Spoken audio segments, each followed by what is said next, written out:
Halo, selamat pagi sahabat Hermina. Dengan saya Dr. Gina. Kembali lagi di acara Podcast Hermina. Nah, dalam rangka memperingati Hari TB Sedunia atau Hari Tuberkulosis Sedunia, kali ini kita akan membahas mengenai penyakit tuberkulosis bersama dengan pakarnya dari penyakit tersebut. Nah, hari ini kita kedatangan Dr. Raden Ayu Siti Juwaria, spesialis paru. Selamat datang, dokter. Selamat datang di Podcast Hermina. Ya.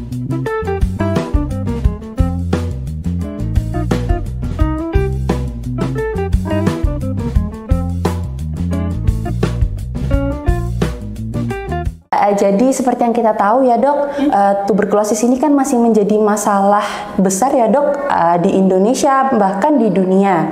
Masih banyak orang-orang yang belum mengetahui nih dok, bagaimana gejalanya TB, cara mengatasinya, mengobatinya, dan juga mencegahnya nih dok. Nah, sekarang kita akan membahas lebih lanjut nih mengenai penyakit tuberkulosis. Nah, supaya kita lebih memahami nih mengenai penyakit tuberkulosis, kita langsung mulai aja ke pertanyaan pertama. Nah, jadi pertanyaan pertama nih dok dari sahabat Hermina, apa sih penyakit tuberkulosis itu dokter? Ya, penyakit tuberkulosis adalah penyakit menular yang disebabkan oleh kuman Mycobacterium tuberculosa. Jadi penyakit ini adalah penyakit menular, bukan disebabkan oleh kutukan, bukan juga penyakit bawaan. Ya dokter, mengenai penyakit TB ini gejalanya bagaimana ya dok? Agar kita bisa mengetahui nih kira-kira apa aja.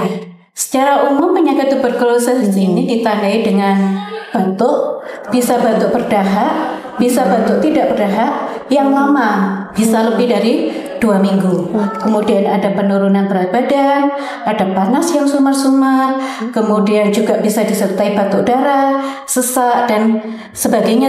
Ada banyak sih dok ya, tapi yang pertama adalah gejalanya adalah batuk lebih dari 2 minggu.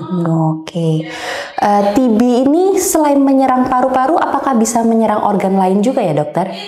Oh ya dokter Gina, jadi penyakit tuberkulosa ini selain menyerang paru-paru yang dinamakan TBC paru, kemudian ada TBC ekstra paru. TBC ekstra paru ini bisa menyerang seluruh tubuh kita, kecuali kuku dan rambut. Jadi bisa menyerang otak, tulang, ginjal, kelenjar.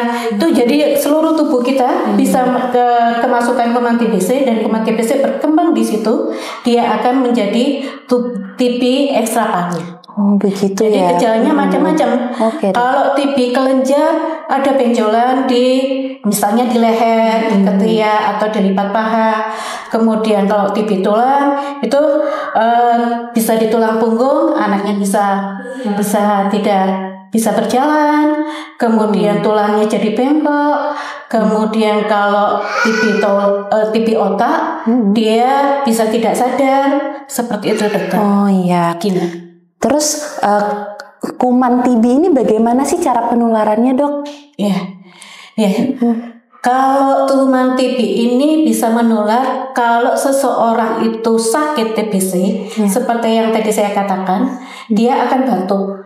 Batuk itu mengeluarkan renik-renik, renik-renik yang akan mengandung kuman TB, dan kuman TB ini terhirup oleh orang lain, dia akhirnya akan tertular oleh kuman TB. Kuman TB ini akhirnya masuk pada orang yang menghirup dari renik-renik yang dikeluarkan orang yang batuk yang sakit TB ini tadi dok.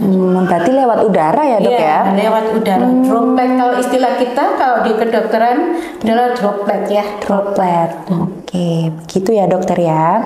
Jadi gampang sekali nih sahabat Hermina, bahwa kuman TB ini menyerang lewat udara apabila kita mendekati pasien tuberkulosis.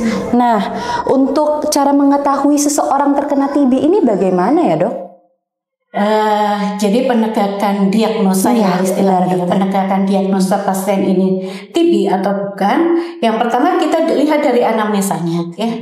Anamnesa yang tadi ada timbul gejala TBC, batuk lebih dari 2 minggu, kemudian kalau batuknya bisa berdahak atau tidak, ada penurunan berat badan, ada keringat malam, dan mungkin ada faktor resiko dokter. Gina. Faktor resikonya adalah kalau di TB, DM, dan HIV. Ya, Jadi kita lihat dari anamnesa ada faktor resiko, kemudian mungkin ada sumber penularan dari kontaknya, entah itu kontak serumah, entah orang serumah, atau misal di lingkungan kerja, atau kalau di sekolah mungkin dari lingkungan sekolahnya, temannya ada sumber penularan, kita curiga, kemudian orang itu akan dilakukan pemeriksaan dahak. Pemeriksaan dahak. Pemeriksaan dahak. Namanya pemeriksaan TCM. TCM. Ya.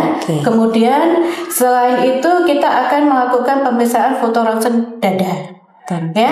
Kalau setelah kita lihat dahaknya positif ditemukan kuman Mycobacterium tuberculosa, jelas dia terdiagnosa tuberkulosis, ya, TB. Kemudian kalau fotonya mencurigai TB, berarti dia juga TB. Meskipun dahaknya negatif, ini yang dinamakan TB terkonfirmasi klinis. Jadi memang yang awal akan diperiksa dahak. Kalau dahaknya sudah positif, mungkin tidak akan diteruskan oleh dokter itu, tidak akan diteruskan ke pemeriksaan foto ronsen. Tapi kalau dahaknya negatif dan gejalanya kita masih curiga TB, akan diperiksa foto ronsen dada. Jadi kalau hasil dahak negatif, foto ronsen dada positif, itu tetap TB terkonfirmasi klinis. Wow, jadi memang tetap harus periksa ke dokter ya teman-teman. Kalau misalnya ada seseorang di sekitar kalian yang mengalami batuk yang lama. Nah, untuk pengobatan TB nih dok, itu bagaimana ya dok? Saya juga dengar-dengar pengobatan itu lama katanya dok. Iya. Namanya TB ini adalah kuman yang nakal ya. Penyakit kronis. Jadi pengobatannya lama. Pengobatannya lama dibagi menjadi 2 tahap. Fase intensif dan fase lanjutan. Fase intensif ini terdiri dari selama 2 bulan, dilanjutkan dengan fase lanjutan selama 4 bulan. Ini minimal. Ya bisa lebih, tidak kurang bisa dok, nggak bisa. Jadi nggak bisa ditawar ya benar. Nggak bisa didiskon ya dokter Dina ya. Jadi harus 6 bulan. Yang pertama fase intensif, memang obatnya banyak, pilnya besar-besar ya, karena terdiri dari 4 macam obat yang dijadikan satu, terdiri dari rifampicin, INH, pirasinamid, dan ethambutol. Setelah 2 bulan akan dilanjutkan dengan fase lanjutan terdiri dari obat rifampicin dan INH. Jadi pilnya lebih kecil, tapi harus dikerjakan sampai 4 bulan. Sampai 4 bulan. Jadi total minimal kalau TB sensitif obat itu 6 bulan. Tidak boleh kurang. Begitu ya dok. Apa sih efek sampingnya kalau misalnya tidak tuntas pengobatan dokter? Kalau tidak tuntas pengobatan, satu yang kita takutkan adalah TB resisten obat ya dok. Jadi ada kuman yang betul-betul masih ada, dia tidak terbunuh secara total, dia akan tumbuh lagi dengan keadaannya lebih kuat. Jadi nanti akan pengobatannya bukan pada obat-obat yang seperti yang saya sebutkan tadi, tapi namanya TB resisten obatnya lebih banyak dan lebih tinggi tingkatannya, dan tentu waktunya lebih lama. Bisa sampai 12 bulan, 18 bulan, minimal 9 bulan. Minimal begitu dok. Jadi lebih lama dan obatnya lebih banyak. Tentu saja efek sampingnya jadi akan makin banyak, akan makin muncul efek sampingnya. Kira-kira efek samping obat yang paling sering muncul di pasien ini apa ya dok? Yang pertama ada efek samping yang ringan itu ya, misalnya gatal ya, gatal, reaksi alergi. Kalau bukan hanya obat TB saja sebenarnya yang akan membuat gatal ya dok ya. Apapun yang kita masukkan, obat yang kita masukkan, kalau memang ada reaksi alergi pasti akan timbul, dan salah satu timbul reaksinya adalah gatal. Selain mual muntah yang saya sebutkan tadi, bisa kalau itu parah bisa tampak kuning ya dok, karena obat TBC ini hepatotoksik. Jadi kalau istilah orang awam racun buah liver. Nah kalau livernya terkena efek samping karena obat TBC, dia sampai kuning. Tapi ada juga yang ini nih, yang kita ini orang minum obat TBC atau tidak, tandanya nih dok. Ini tidak berbahaya, kencingnya akan jadi merah. Oh, kencingnya jadi merah ya dok? Tapi tidak berbahaya. Itu adalah salah satu kita nakes, dokter, mungkin pembantu minum obat, perawat gitu ya. Dia tanya, ini obatnya diminum atau tidak, kita akan tanya, Pak, Bu, kencingnya merah enggak?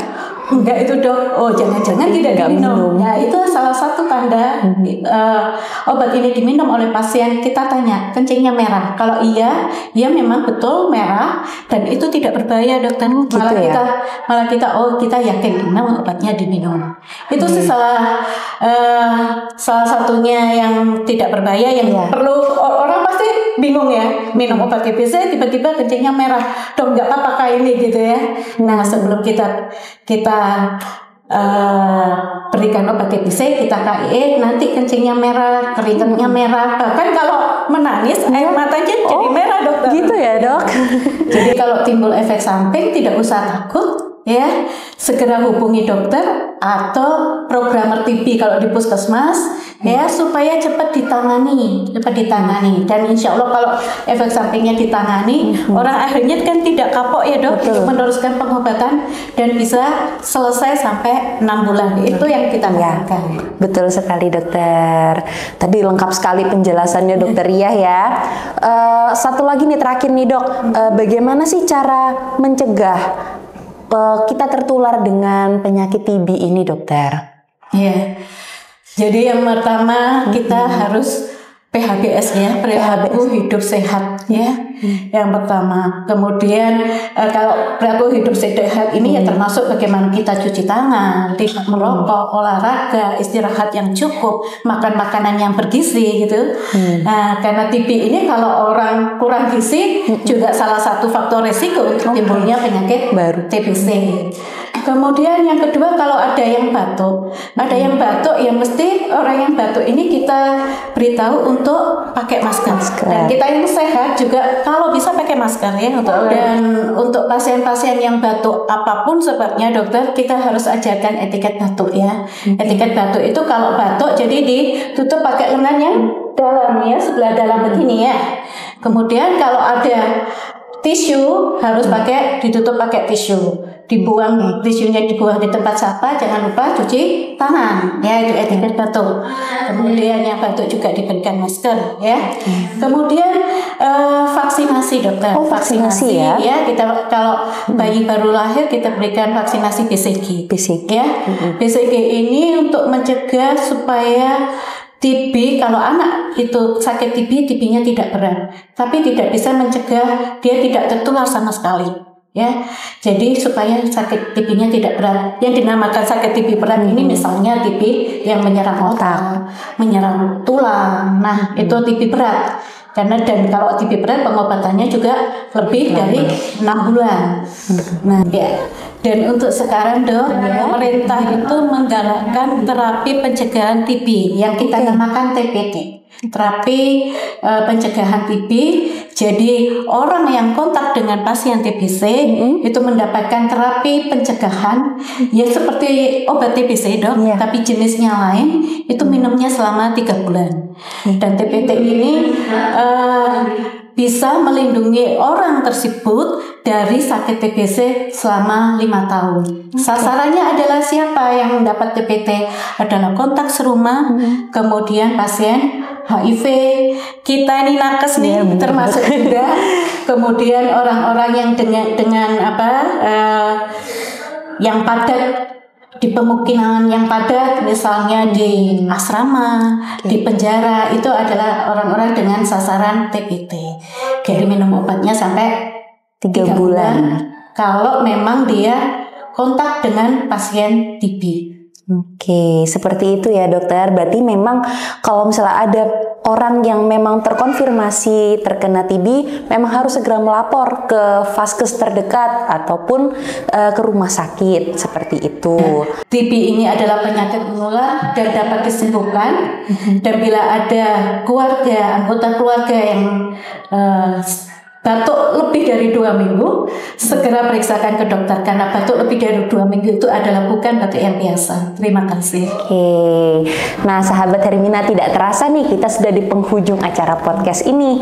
Terima kasih banyak Dokter Ria atas informasinya yang sangat daging sekali ini dok. Semoga sahabat-sahabat Hermina sekarang bisa lebih mengetahui nih apa itu TB, gejalanya, pengobatannya dan juga cara mencegahnya. Terima kasih banyak Dokter Ria. Sama-sama Dokter Gina. Ya, untuk sahabat Hermina terima kasih banyak sudah menyimak sampai akhir acara podcast ini. Sampai bertemu di podcast selanjutnya. Salam sehat, sehat bersama Rumah Sakit Hermina.